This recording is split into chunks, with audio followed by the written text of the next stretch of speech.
Hello everyone, welcome back to our class. Today's class is Great Mathematician. Great Mathematicians, first one Aryabhatta. Who's that? Aryabhatta. ఇతను క్రీస్తు శకం 476 March 21న పాటలీపుత్రలో జన్మించారు. ప్రసిద్ధి నలంద విశ్వవిద్యాలయంలో విద్యాభ్యాసం చేశారు. తన 23వ ఏట ఆర్యభట్టీయం అనే గణిత శాస్త్రం గ్రంథాన్ని రచించాడు. ఈ గ్రంథం అత్యంత ప్రసిద్ధి పొందటమే కాకుండా అప్పటి గుప్తరాజైన బుద్ధగుప్తుడు ఆర్యభట్ట ప్రతిభకు అబ్బురపడి ఆయన్ని ఘనంగా సత్కరించి నలంద విశ్వవిద్యాలయానికి కులపతిగా నియమించారు. ఆర్యభట్టీయంలో మొత్తం 121 శ్లోకాలు ఉన్నాయి. ఈ గ్రంథం గీతిక, గణిత, కాలక్రియ, గోళ అనే 4 పాదాల అధ్యాయాలుగా విభజించబడింది. మొదటిదైన గీతికా పాదంలో 10 శ్లోకాలు ఉండడం వల్ల దశగీతాక సూత్రం అని పేరు వచ్చింది. ఈ శ్లోకాల్లో అంకెలను సంకేతంగా అక్షరాలను ఉపయోగించి అతి సంక్లిష్ట రూపంలో రాసే విధంగా భూమికి పరిభ్రమణం, దానివల్ల పగలు రాత్రి ఏర్పడడం, యుగాల ప్రమాణం, భూమి సూర్యుడు చంద్రుల వ్యాసం, గ్రహాల కాంతి విక్షేపాలు మొదలైనవి అంశాలు ఉన్నాయి. గణిత పాదంలో 33 శ్లోకాలు ఉండడం వలన దశగీతాకి సూత్రం అని పేరు వచ్చింది. ఈ శ్లోకాల్లో అంకెలు సంకేతంగా అక్షరాలు ఉపయోగించి అతి సంక్షిప్త రూపంలో రాసే విధంగా భూమికి పరిభ్రమణం, దానివల్ల పగలు రాత్రి ఏర్పడడం, యుగాల ప్రయాణం, భూమి సూర్యుడు చంద్రుల వ్యాసం, గ్రహాల కాంతి నిక్షేపాలు మొదలైన అంశాలు కూడా ఉన్నాయి. గణిత పాదంలోని 33 శ్లోకాల్లో దశగణితకాలైన సంఖ్యలు వర్గం, వర్గమూలం, క్షేత్రగణితం, ఘనమూలం, వృత్తం, శంకువు, త్రిభుజం, త్రికోణమితి అంశాలు, సైన్ పట్టికలు, బీజగణిత భావనలు, శ్రేణి తదితర అంశాలు ఉన్నాయి. కాలపాదంలో 25 శ్లోకాలు ఉన్నాయి. ఇందులో కాలమానం, గ్రహగతులు గురించి వివరాలు చాలా ఉన్నాయి. గోళపాదంలో 50 శ్లోకాలు ఉన్నాయి. ఇందులో ఉత్తరాయణ, దక్షిణాయనాల సూర్య పరిభ్రమణ మార్గం, గ్రహాల నుంచి సూర్యునికి మధ్య గల దూరం, భూమి గ్రహాల కాంతి విహీనం కావడానికి గల కారణాలు, సాపేక్ష సిద్ధాంత భావనలు, గ్రహాలను లెక్కించే పద్ధతి మొదలైన అంశాలను వర్ణితమై ఉన్నాయి. నెక్స్ట్ ఆర్యభట్ట గణితానికి అందించిన సేవలు చూసుకుంటున్నట్టయితే Aryabhatta service made for mathematics సైన్కి సంబంధించిన పట్టికను తయారు చేశారు. ఎవరు అంటే ఆర్యభట్ట. పై విలువ ఉజ్జాయింపుగా 3.1416 అని మొదటిసారిగా తెలియజేసింది ఎవరంటే ఆర్యభట్ట. త్రిభుజ వృత్త వైశాల్యాలను కనుక్కుని సూత్రాలను తెలియజేసింది కూడా ఆర్యభట్టే. త్రిభుజ వృత్త వైశాల్యాలను కనుక్కుని సూత్రాలను తెలియజేసింది ఎవరు? ఆర్యభట్ట. అంకశ్రేణిలో n పదాల మొత్తాన్ని సూత్రాన్ని కూడా చెప్పింది ఆర్యభట్టే. ax + by = c, ఏబిసిలు పూర్ణ సంఖ్యలు వంటి అనిశ్చిత సమీకరణాలకు కుట్టక పద్ధతి ద్వారా సాధించింది కూడా ఆర్యభట్టే. భూమి గోళాకారంగా ఉంటుందని, అది సూర్యుని చుట్టూ భ్రమిస్తూ ఉంటుందని తెలియజెప్పింది కూడా ఆర్యభట్టే. దీపం ఎత్తు దూరాలను, నీడలను బట్టి లెక్కించే పద్ధతులు చెప్పాడు. ఆర్యభట్ట ప్రతిపాదించిన కుట్టిక పద్ధతి లేని కంప్యూటర్లకు ఎంతో అనువైనదని పరిశోధనలు నిరూపించారు. భారత ప్రభుత్వం విడుదల చేసిన ₹2 నోటు మీద ఈ ఉపగ్రహం ఛాయాచిత్ర ముద్రితమై ఉంటుంది. నెక్స్ట్ మనం చూసుకున్నట్లయితే next Brahmagupta. He is also great mathematician.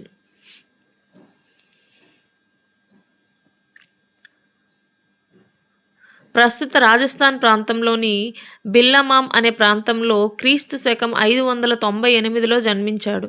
ఇతని తండ్రి జిష్ణువు ఉజ్జయిని గణిత పరిషత్తులో గొప్ప మేధావిగా అందరి ప్రశంసలు అందుకున్నాడు. క్రీస్తు శకం 628లో ఇతను రచించిన బ్రహ్మస్ఫుట సిద్ధాంతము గణిత పరిశోధనలో కొత్త ఆలోచనలు నాంది పలికింది. బ్రహ్మస్ఫుటన సిద్ధాంతం అరబ్బీ భాషలో హింద్ పేరుతో అనువాదం పొందింది. దీంతో భారతీయ గణిత శాస్త్రజ్ఞ విశ్వవిఖ్యాతమైంది. ఈ గ్రంథంలో ప్రతి అంశం అత్యంత వివరంగా ఉంటూ సృష్టమైన విశ్లేషణలు కొనసాగుతుంది. బ్రహ్మస్ఫుట సిద్ధాంతానికి ఖగోళ శాస్త్రం ప్రధాన భూమిక. గ్రంథంలోని 12వ అధ్యాయాన్ని గణితం, 18వ అధ్యాయాన్ని కట్టుక పేరుతో బ్రహ్మగుప్తుడు వివరించాడు. గణిత అధ్యాయంగా అంకగణిత శ్రేణులతో పాటు కొన్ని జ్యామితీయ అంశాల వివరణ కూడా ఉంది. కుట్టుక అధ్యాయం విశ్లేషణగా సాగుతుంది. బ్రహ్మగుప్తుడు రచించిన మరొక గ్రంథం కరణఖండ బాధ్యత. ఇది ఆర్యభట్ట రాసిన ఆర్యభట్ట సిద్ధాంతం అనే గ్రంథానికి వ్యాఖ్యానంగా రాయబడింది. భూమి గుండ్రంగా ఉంది, వీటిని ప్రవహించడం ఎలా సహగుణమో అదేవిధంగా వస్తువులకు జీవజాలాలను ఆకర్షించడం భూమికి సహగుణమని బ్రహ్మదేవుడు ఈ గ్రంథంలో వివరణాత్మకంగా చెప్పాడు.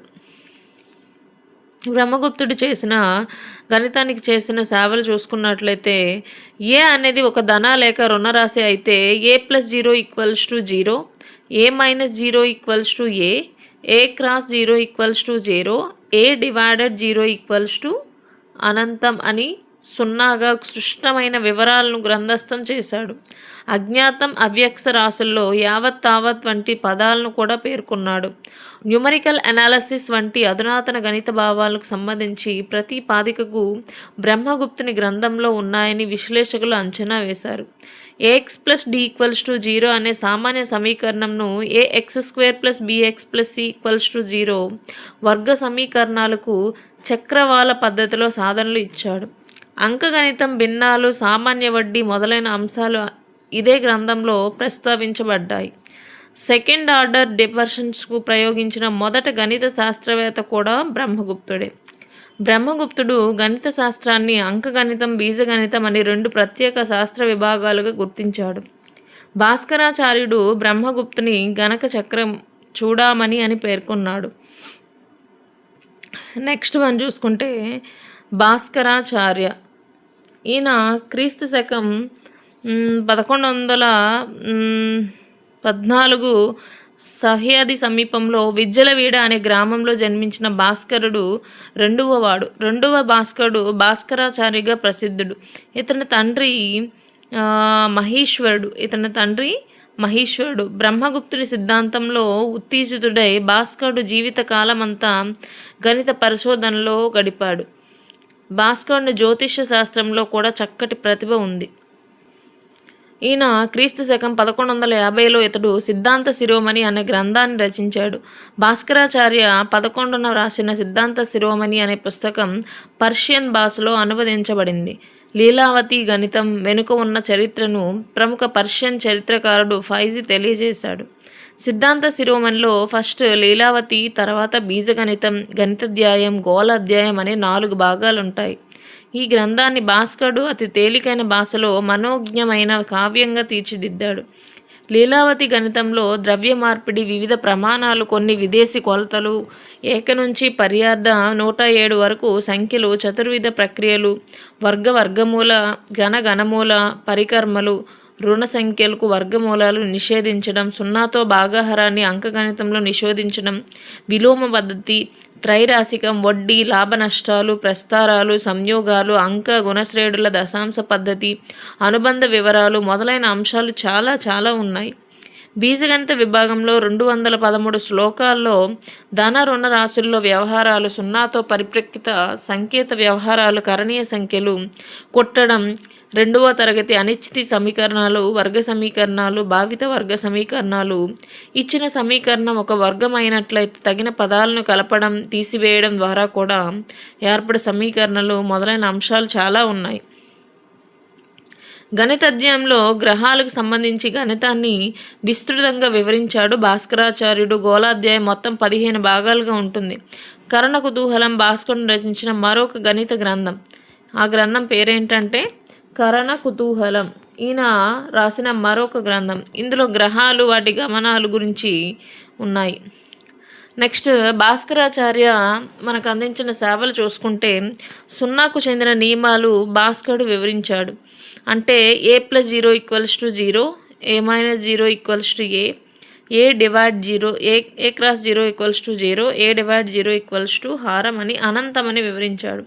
ప్రస్తారాలు, సంయోగాల భావనలు, వ్యాప్తులను తీసుకొచ్చాడు. ఒక ధనరాశి వర్గమూలం ధన రుణ రాశులపై ఏదైనా కావచ్చు, కానీ రుణరాశి వర్గమూలం లేదని చెప్పాడు. బీజగణితలో ధన రుణ సంఖ్యల గురించి చర్చించాడు. బీజగణితంలో సంజ్ఞా సంఖ్యలు, సామాన్య సమీకరణాలు, వర్గ సమీకరణాలు సాధించే పద్ధతిని వివరించాడు. చలరాశులకు నీలక వంటి పదాలు ఉపయోగించాడు. సామాన్య గణనలకు పై =√10గా తీసుకోవచ్చని చెప్పాడు. బ్రహ్మగుప్తుని కంటే మరింత పరిణితిని ప్రదర్శించి nx²+i=y² సమీకరణాన్ని చక్రవాక పద్ధతిలో సాధించాడు. భూమి నీడ వల్ల చంద్రగ్రహణం, చంద్రకళలు ఏర్పడతాయని చెప్పాడు. ప్రతి డిగ్రీ యొక్క సైన్ కోణ విలువ కనుక్కొని పద్ధతిని వివరించాడు. పైథాగరస్ సిద్ధాంతానికి స్వభావం ఉన్న ఉత్పాదన ఇచ్చాడు. రోత్సదికం, డిఫరెన్షియల్ ఆఫ్ ఎఫెక్షన్ భావనలు మొదలైన కలనగణిత అంశాలను ప్రస్తావించాడు. భూమికి ఆకర్షణ శక్తి ఉందని వివరణ ఇచ్చాడు. గ్రహాలు, వాటి పరిభ్రమణాలు, కాలగ్రమణం, త్రికోణమితి సూత్రాలు, ఉత్తర దక్షిణ ధృవాలు, గ్రహణాల విస్తరణ మొదలైన వాటిని గురించి వివరణ ఇచ్చాడు. స్వయంచాలిక ఆటోమేటిక్ యంత్రాలను కూడా పేర్కొన్నాడు. నెక్స్ట్ మనం చూసుకున్నట్లయితే great mathematician, Indian mathematician who is that? Srinivasa Ramanujan. మనం శ్రీనివాస రామానుజనం నేషనల్ మ్యాథమెటిక్స్ డేగా కూడా జరుపుకుంటాం. ఎప్పుడు? December 22. 20వ దశాబ్దపు గణిత శాస్త్రజ్ఞుల్లో ప్రసిద్ధుడు శ్రీనివాస రామానుజనం. ఈయన క్రీస్తు శకం 1887లో డిసెంబర్ 22న మద్రాస్ రాష్ట్రంలోని ఈ రోడ్ అనే గ్రామంలో ఒక పేద వైష్ణవ కుటుంబంలో జన్మించాడు. ఈయన్ని ఇండియన్ మ్యాథమెటికల్ సొసైటీ పత్రికలో ఇతనివి అనేకమైన వ్యాసాలు ప్రచురితమయ్యాయి. ఇటువంటి వాటిలో బెర్నౌలీ సంఖ్యలు లక్షణాలపైన రాసిన వ్యాసం చాలా పేరు పొందింది. శుద్ధ గణిత శాస్త్రజ్ఞుల్లో రామానుజనం ప్రపంచ ప్రసిద్ధి చెందాడు. ఇతడు గణిత పరిశోధన విషయాలకు ముఖ్యంగా సంఖ్యావాదానికి చెందింది. శ్రీనివాస రామానుజనం గణిత శాస్త్రానికి చేసిన సేవలు చూసుకున్నట్లయితే magic squares and continued fractions, ప్రధాన సంఖ్యలు, ఎలిప్టిక్ ఇంటిగ్రల్స్పై పరిశోధనలు కూడా చేశాడు. 2 కంటే పెద్దదైన ప్రతి సరి సంఖ్యను 2 ప్రధాన సంఖ్యల మొత్తం రాయగలం అని గోల్డ్ బ్యాక్ కంజంక్షన్ యొక్క వివరణ రామానుజనం కనుక్కున్నాడు. 4ని 2+2గా రాసామా, 6 = 3+3, 8 5+3 ఇలా చాలా చెప్పాడు. 2తో ప్రారంభమయ్యే వరుస ప్రధాన సంఖ్యల లబ్ధాలు రామానుజనం రాశాడు. ఈ లబ్ధాలకు 1/4 కూడగా మిశ్రమ భిన్నాల వర్గాలు ఏర్పడతాయని కూడా చెప్పాడు. రామానుజనం చివరి దశలో మాక్ తీటా ఫంక్షన్పై చేసిన పరిశోధనలు ప్రసిద్ధమైంది. సంఖ్యలపై అతనికి సంపూర్ణ అవగాహన ఉంది. ఆయన పేరుపై గల రామానుజనం సంఖ్య 1729. ఇందుకు ఒక ఉదాహరణ 1729. దీన్ని 10³ + 9³ అని కూడా రాసుకోవచ్చు. ఇంకా 10² + 2 12² + 2 అని కూడా చెప్పచ్చు. సన్నిహిత సంయుక్త సంఖ్యలు అనే భావనను రామానుజనం ప్రసిద్ధి పెట్టాడు. ఏ సంఖ్యకు అంతకు ముందున్న సంఖ్యల కన్నా కారణాంకాల కంటే ఎక్కువ కారణాంకాలు ఉంటాయో వాటికి సమున్నత సంయుక్తులు అని అంటాం.